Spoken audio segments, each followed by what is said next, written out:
Hi, fourth graders. Today we're going to do another Chris Van Allsburg read aloud. This one is called Zathura, and Zathura is another Chris Van Allsburg book that has a movie that goes along with it, just like Jumanji and the Polar Express. So if you like the book, check out the movie sometime.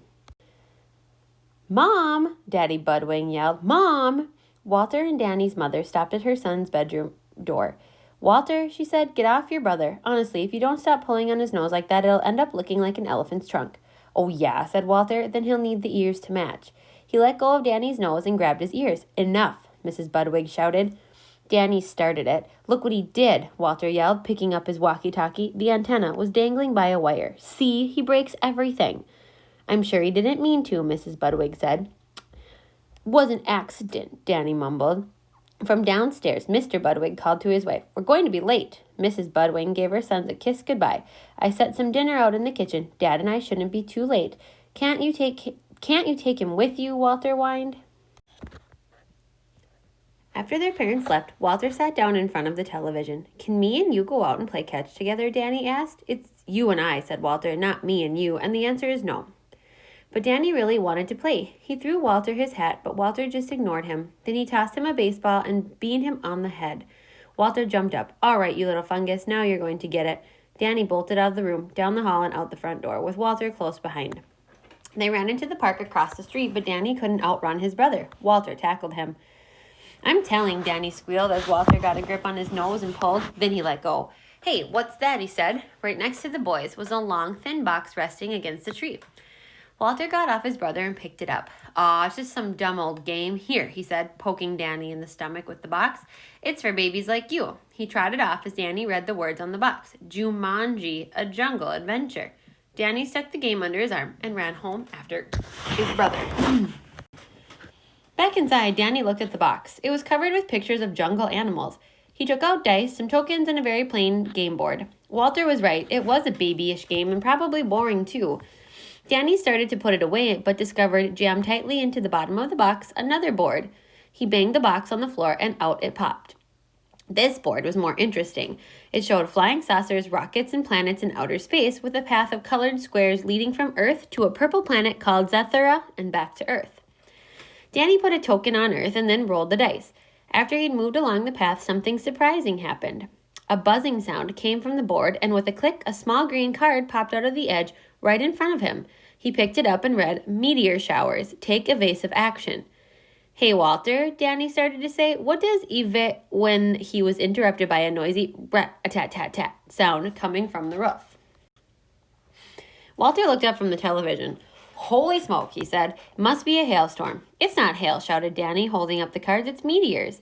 The noise grew louder, like 1,000 golf balls bouncing off the roof. The room got so dark.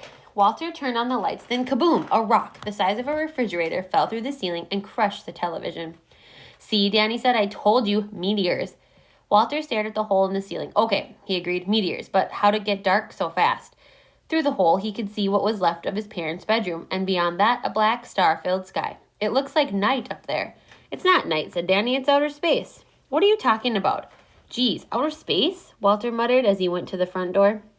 We just lost track of time. It's night, that's all. He threw open the door and almost took a step outside before he realized there was no outside anymore. At least not the one he expected. See, said Danny, outer space. He led Walter back to the living room and showed him the Zathura game board and the card.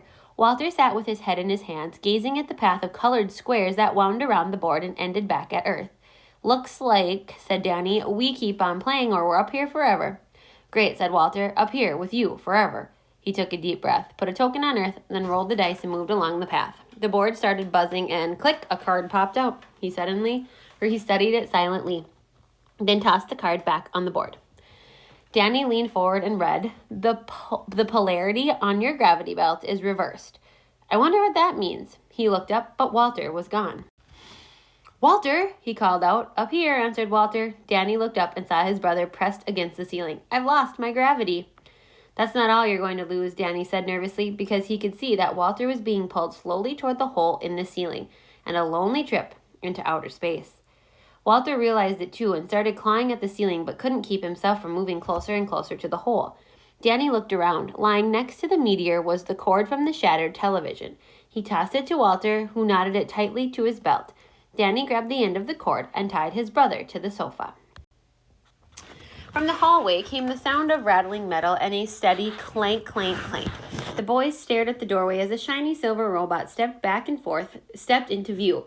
He was having trouble walking on the tiled floor. His head rotated back and forth and seemed to freeze on Walter.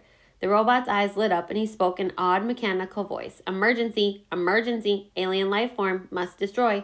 His claw-like metal hands snapped open and shut. Uh-oh, Danny whispered. I think he's talking about you. Fortunately, when the robot stepped forward, he missed the door, banged into the wall, and fell to the floor. He got up and did it again, and then again. Better hurry up and roll, said Walter, before he makes it in here.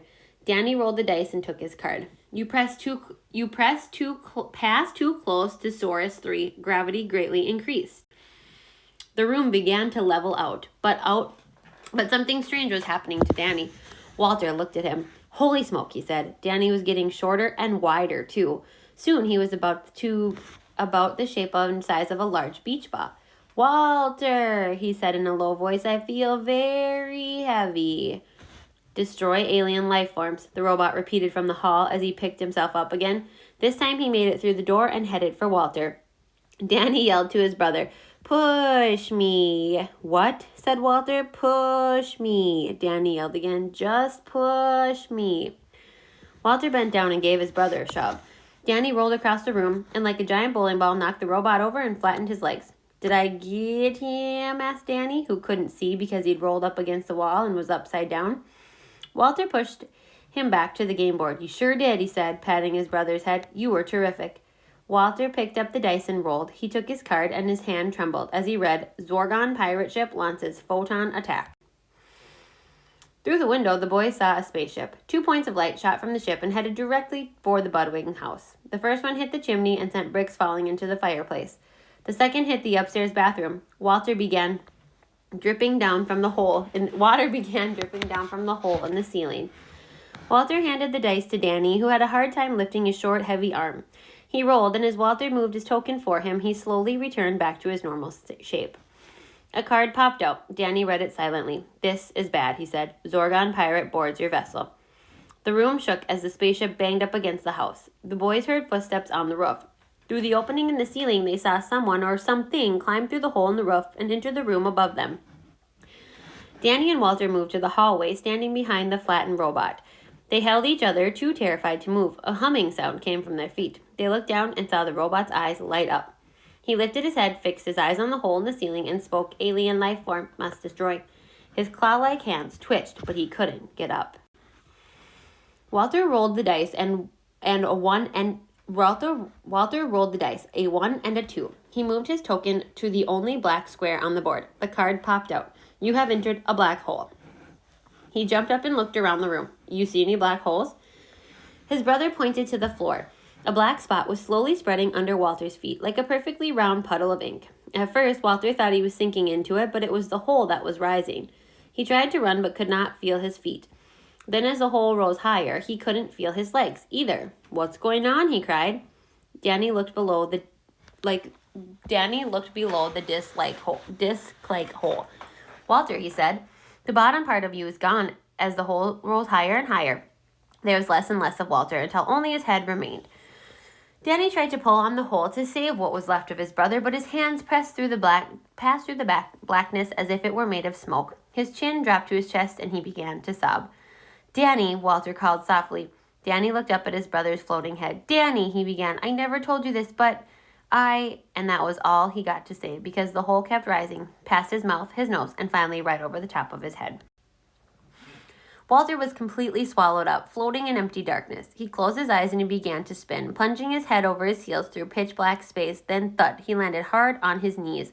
There was something in his arms, something wiggling around. He opened his eyes and found himself back in the park by his house. He had an arm wrapped tightly around Danny's neck and a hand gripping the boy's nose. I'm telling, Danny squealed. Walter let go and fell back on the grass. He was dizzy, very dizzy. Danny jumped up and started to run, but stopped. Hey, he said.